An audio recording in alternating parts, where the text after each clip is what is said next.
the house with us. We're literally down the hall from each other on Zoom. I'm very excited to talk about you and your story and just all the growth that you've had in your business and your personal life, your leadership. You have a great story that I think will resonate with a lot of people listening. So thank you for coming on. You're welcome. I'm kind of excited to be here. A little nervous about what am I going to talk about, but yeah. Oh, you got lots to say. Okay, well, let's start at the beginning. Tell us just a little bit about you. What is your background and how did you get into real estate? How and when? Tell us the story. Well, I guess it was kind of an organic growth into real estate. I was in corporate America for the number of years I won't say, but I was pretty stuck in corporate America with the job, and I was really working hard and progressing, and thought, okay, you know what, I'm really working hard here. I may as well be working for myself. Kind of that entrepreneurial vein kind of runs in my family anyway. So if I'm going to work this hard, I want my fruits of of my labor. So I actually started flipping houses while I was still in corporate America. And I decided, I'm going to get a real estate license because I'm going to find deals in MLS. This was before I knew, right? So, but my friends knew I had a real estate license, and they said, well, hey, can you help me find a house? Can you? I thought, this is pretty good. This is pretty rewarding. And it's not that hard. That was back then too. So I decided to end my corporate career and get into real estate sales full time. So what year was that? Ended my corporate career in 2003. Okay. So how did you make that? Because that's a gutsy decision to walk away from a career that you have longevity, that you are at the top of your field, that you're making great money, and to walk away from that to bet on yourself 100%. So how did you go about making that decision? How did you mitigate that risk? I mean, what did that look like for you? Because that's a big decision that a lot of people, getting into the business have to make. It was a big decision at the time. Looking back on it, I'm like, what was I waiting for? But at the time, I actually didn't jump cold turkey from corporate America because they wanted me to stay and finish a project. So I kind of had a little bit of a contract job for a little while. So I had a little bit of income coming in, but I was truly motivated that if I'm going to do this, I gotta get in there, and I started not knowing anything about real estate, and the guy who was, okay. So I got my license at the suggestion really of the guy who did my loan on my first investment property and he said, I'm a broker. I'll hold your license. I won't charge you anything, blah, blah, blah, blah. And so that's what I did. Boy, I just had no idea what kind of support you need from a broker at that time. So I was kind of just flying blind and just thinking, okay, real estate is a lifestyle. That's just what I do. That's what it is. And cruising along for several years, and then had some other ventures, contract work come my way here and there. I got married in there, did all the things. And then in 2015, I was about to end my last contract job in corporate America and was afraid to make the leap. And Janice Moore, our lovely office mama, Yes. She said, I think you should take Bold. I think you should do that. You would really enjoy it, and it would really help you put a perspective on what you're doing.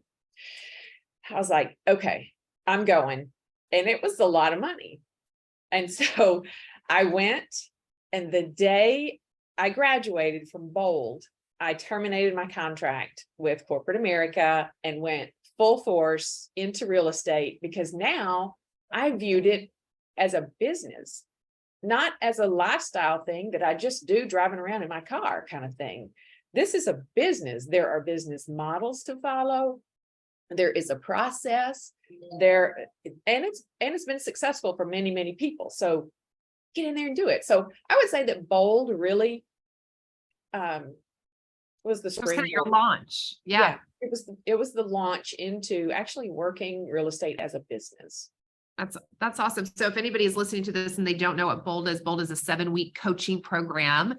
It's mental conditioning. It works a lot on our mindset because how we think directly affects how we show up every single day. You're making 100 contacts a week. So it certainly is, I say it's a boot camp for realtors. It'll push you mentally and in your activities, and it gets incredible results. So what a great story. We have it coming up again. How many times have you taken Bold? You are not a one-time taker. Oh, no, I'm not. 1, 2, 3, 4, 5, if you count pandemic Bold online. Yeah, that's a half. You get half credit. Okay, half credit for that. It was the best we could do in the situation dealt to us. But I tell everybody who only has taken virtual pandemic Bold, it's not the same. You just have to show up in the room, have the team experience the culture, and the synergy and all of that. So no comparison. And I'll tell you what else happened during Bold. I actually did get transactions because I had the scholarship program thing. But when I was finished, I was so grateful for having had the experience that I provided a Bold scholarship for someone in the office who had never taken Bold before because of the cost of it. And so I gave back because I got so much from it. That is awesome. I love that. It's such a huge part of our culture. So one of the things, just in your real estate journey, so you're now a top producing individual agent with our market center, top producing market center. You've just really grown a consistent, powerful business. But your journey to me has been really interesting because when you first were here as an individual agent, you definitely held your cards close to your vest, right? You weren't really engaged in the market center or in community. Talk a little bit kind of on what that journey has been for you. Well, so I'll go all the way back to the beginning of that. And I think it probably wasn't known to anyone that I was working on an island here, that I was holding my business close to my vest. And I didn't friend realtors on Facebook because I didn't want them seeing what I'm doing. And I don't want them to take my secrets or compete for business with me. And because I felt like I was in competition with everyone. And I think the biggest growth, or actually where it started, is when I opened up to community, which is a huge part of the Keller Williams culture, in that we're kind of all in this together. And though we all have our own businesses out there, there's plenty of real estate to go around. And so when I was holding myself close in, I wasn't learning from others. I wasn't socializing. I wasn't friendly. I didn't have a group of people I could go to with real estate or non-real estate things who could understand. And so the growth began when I opened up and said, okay, I want to be tagged in this photo because it was a fun realtor event. And I had to friend somebody on Facebook to get tagged and have that on my timeline. So that was my first step. And then after that, it grew into something so beautiful. And I'm going to get emotional if I talk about it, but I am now part of a group of realtors in the office. They've become very dear friends to me, and I've learned from them. I have helped them. They have pulled me out of some situations. And then when I was asked to serve on ALC, that first year, we had to pick a word, and that my word was growth. And so everything I did every single day centered around, what can I do today to grow? What can I do today to be better? What can I do today to grow physically, well, not grow physically, but We're all working on improve. that one with great success. Yeah. To improve physically, spiritually, and mentally. And again, all of that is part of KW culture. So when I just opened up to that and to receive those gifts in my life, because it is true growth and emotional maturity, all the things, that's a gift. And when it's viewed as a gift and it comes so gracefully and it comes so easily, it's a wonderful feeling. Yeah. Well, you do have an amazing tribe, because I know who your tribe of women are. And Yeah. I know they feel the same about you, but it's such a powerful thing. I think oftentimes we want to have that connection, and we have to open ourselves up to that. Right. And the truth is you really have gone on a journey of abundance, right? Instead of holding in and tight fists of fear of what you might lose, or what somebody might take. You've gone on a journey of really opening your heart and your life in abundance, and realizing that there is so much more that comes when we actually open up, as opposed to hang on. Well, and I can honestly say that living in community has made me a better person, a better realtor, just all around, made me a better wife. It's all around. Without community, I wouldn't be here in this position talking to you today. Yeah. Well, and I think, we talk a lot about the journey being inside to outside. And, Mhm. even one of the bold laws is our business will grow to the extent that we do. And I think you're such a great example of that, right? You were incredibly professional, and you're a great communicator. You understood real estate, the transaction. And as you have just had this inside to outside growth journey, your business has just grown through that piece of it. And I would say you're having more fun along the way, right? The journey is just so much more full of life. And when you have the hard times, as we all do in life, and certainly in real estate, it's sure nice to not have to go at it alone. It's so nice to not go alone. And I would say to any new agents in the business, the quicker you find your groove, the quicker you get into community, the faster you will grow. I mean, I could be in a much better situation than I'm in today had I been open to community then. But it didn't come find me, because I was living in the dark, and that's not where love and community lives. It's not going to come find you at your home office working by yourself and never talking to anybody. It's not going to come and get you and pull you out. You do have to seek it out, which I think was the first part of my growth too, was just to raise my hand. Hey, I'm over here. I might want to come and join in. And then when I did, and then sought out community, it just swallowed me up, and it's great. That is such good advice. And I think as adults, when we're kids in school and you're hanging out with the same little group, my girls are in 5th grade, and they naturally make relationships because they're together for 8 hours a day. They can't help but develop community. It's probably to survive in the 5th grade, right? And adults, we tend to go our own ways, and we're involved in our families, which is so powerful and important, obviously, as a first priority. And we have to get out there, put ourselves out there to pursue deep relationship. We can all make acquaintances, especially in real estate, where we have huge networks. We know a lot of people. We've got friends all over social media. But the question is, who really knows us? Who knows what makes us tick? Who knows what our goals are and our dreams are and our challenges are? And when we open ourselves and pursue that, that's really where the magic happens. And I would definitely call it magic, because it just seemed to blossom on its own. And I was like, wow, okay, this is what this is supposed to feel like. Yeah. But you made that first step, and it requires that vulnerability, which can be scary.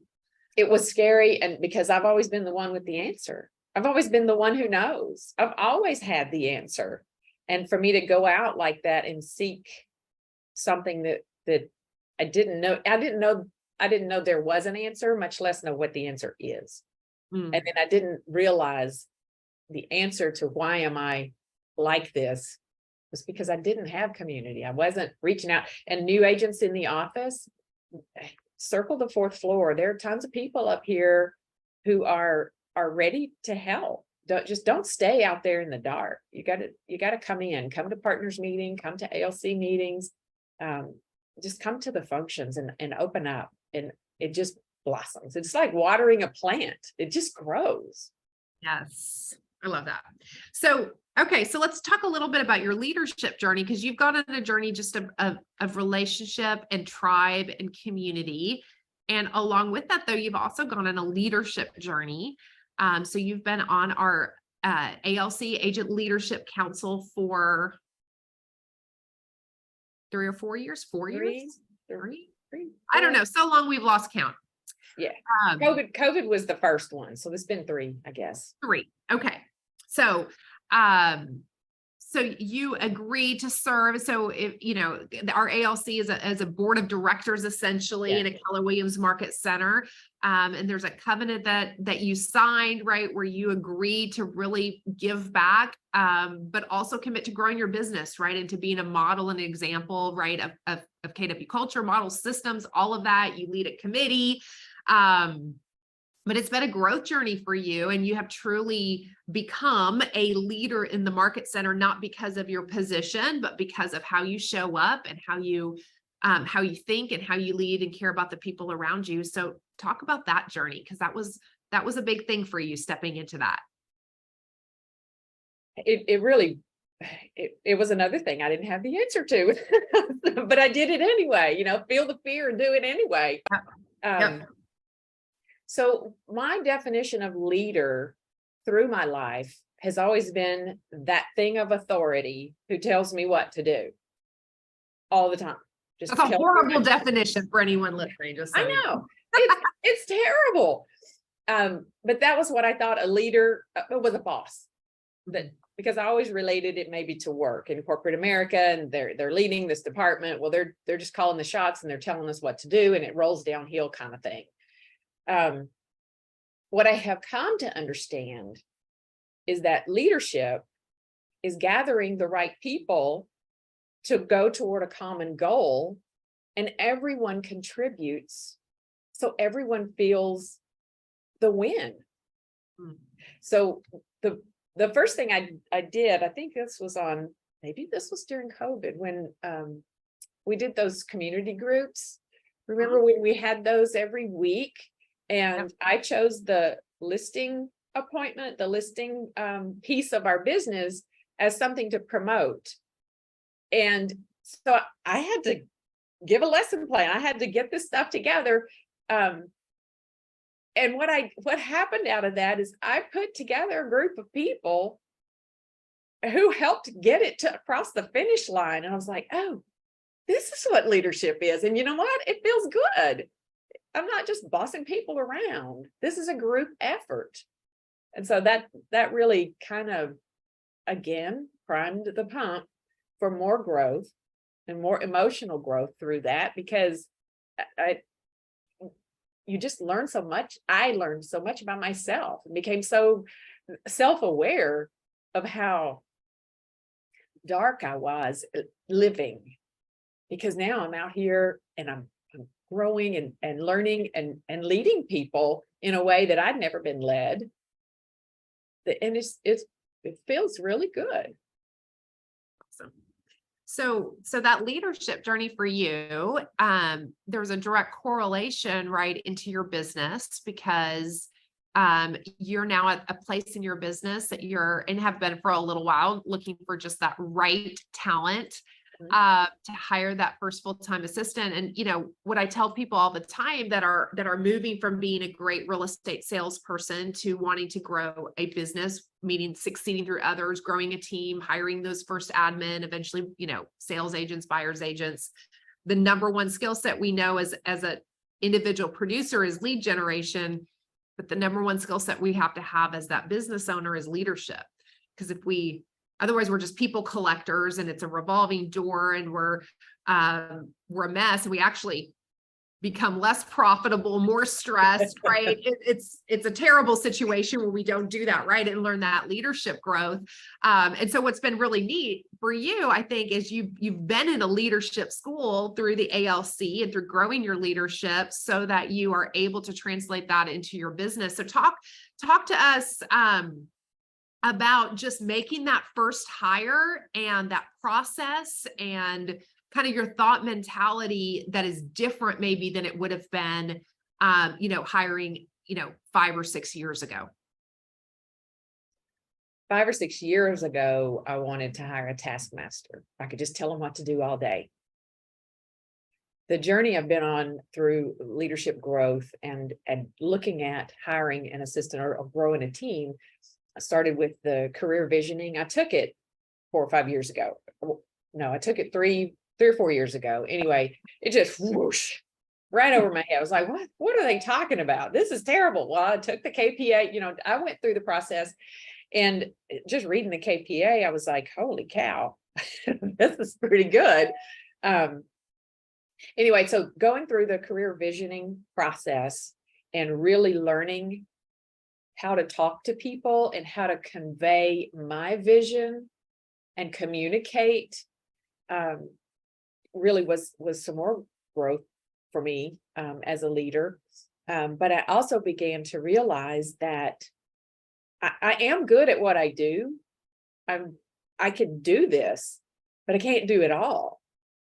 And I think on Huddle one morning, you said, or you made a comment about if you want to go fast, go alone, but if you want to go far, go together. And then there was another one about it's a we go, not a me go kind of thing. And so I almost printed out big W, E, and M and E and stuck it on my door over there as a reminder. We go. But I see clearly now through the process of career visioning that I am truly looking for a partner. I'm not looking for an employee, a taskmaster, or somebody to check off a box. I am looking for a partner, and that totally changed the way I viewed candidates through this last interview process.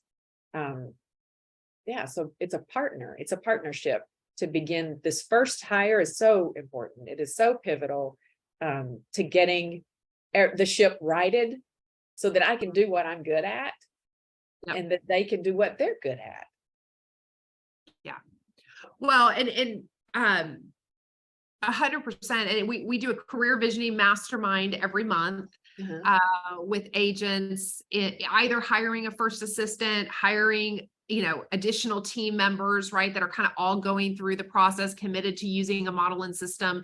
And what's neat, again, by getting into community, going to a class is amazing. And then yet the beauty of the secret sauce of learning is always implementation, which is always the hard part, right? We can all go to class, learn.